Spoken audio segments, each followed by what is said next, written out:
అందరికీ నమస్కారం అండి. పాత్రికేయులందరికీ నమస్కారము. ఈ రోజున భారత చైతన్య యువజన పార్టీ జాతీయ అధ్యక్షులు వారు రామచంద్ర యాదవ్ గారి ఆధ్వర్యంలో ధర్మదీక్ష కార్యక్రమం ప్రారంభమైంది. ఈ రోజున ఈ ధర్మదీక్ష కార్యక్రమం ప్రోగ్రాం ఏంటంటే ఆమరణ నిరాహార దీక్షకి ఆయన కోరుకున్నారు. ఈరోజు ఏప్రిల్ 11వ తారీఖు ఆమరణ నిరాహార దీక్షకి మంగళగిరి ఆఫీసు ముందు ప్రాంగణంలో ఆయన నిరాహార దీక్షకి కోరుకున్నారు. దీనికి పునాది డిసెంబర్ 11వ తారీఖు పడి బీసీలకి రావాల్సినటువంటి న్యాయమైనటువంటి హక్కులు, ఈ హక్కుల గురించి గత 78 సంవత్సరాలుగా ఏ గవర్నమెంట్ వస్తే ఆ గవర్నమెంట్ చెబుతూ ఉంది. ఆ చెప్తున్నటువంటి గవర్నమెంట్ ఇప్పటి వరకు ఏమీ అమల్లోకి తీసుకురాలేదు. కాబట్టి దానికోసం అని చెప్పని రామచంద్ర యాదవ్ గారు డిసెంబర్ 11వ తారీఖు 5 డిమాండ్లు గవర్నమెంట్ ముందు ఉంచారు. అందులో బీసీ రక్షణ చట్టం ఒకటి, రాజధానిలో 2000 ఎకరాలు 1000 ఎకరాలు రాజధానిలో బీసీల కోసం 1000 ఎకరాలు కేటాయించమని చెప్పాలి. వాళ్ళకి కావాల్సినటువంటి వృత్తులకు కానీ వాళ్ళ హాస్టల్స్కి కానీ అన్నిటి కోసం అని చెప్పాలి. ఇలాగా 5 డిమాండ్లను ఆయన ప్రభుత్వం ముందుంచారు.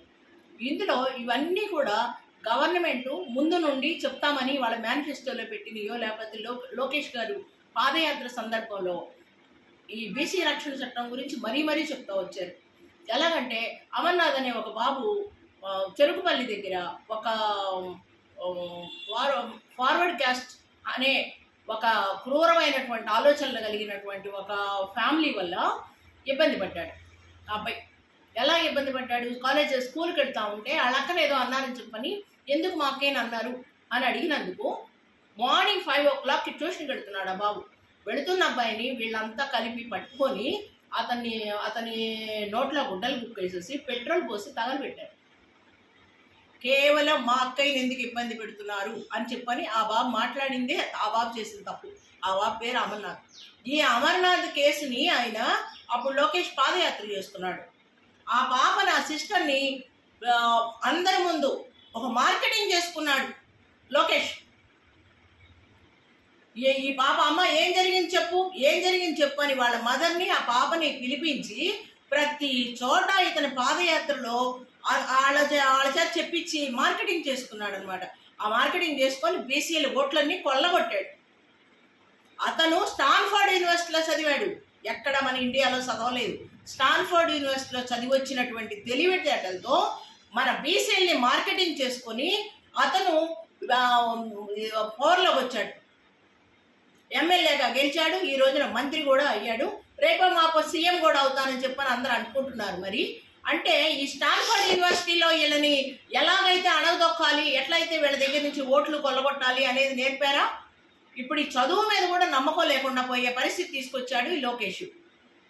దేనికని చెప్పని ఇప్పుడు మనం బీసీ రక్షణ చట్టం తక్షణం అమలు చేయాలి, నువ్వు చెప్పిన మాటే, మీ నాన్నగారు చెప్పిన మాటే అని చెప్పని మేము బీసీలందరూ డిమాండ్ చేస్తాం. మా తరఫున రామచంద్ర యాదవ్ గారు, భారత చైతన్య యువజన పార్టీ అధ్యక్షుడు రామచంద్ర యాదవ్ గారు డిమాండ్ చేస్తూ ఉంటే ఎప్పుడు జరిగింది? డిసెంబర్ 11 జరిగింది. డిసెంబర్ 11 అయిపోయింది, జనవరి 11 అయిపోయింది, ఫిబ్రవరి 11 అయిపోయింది, ఫిబ్రవరి 22వ తారీఖు దీనికోసం బీసీ సింహగర్జన అని చెప్పని మంగళగిరిలో యూనివర్సిటీ ఎదురుగా ఉన్నటువంటి ప్రాంగణంలో పెట్టి అప్పుడు కూడా సేమ్ డిమాండ్స్ని మరలా ప్రజల్లోకి తీసుకొని పోయాము.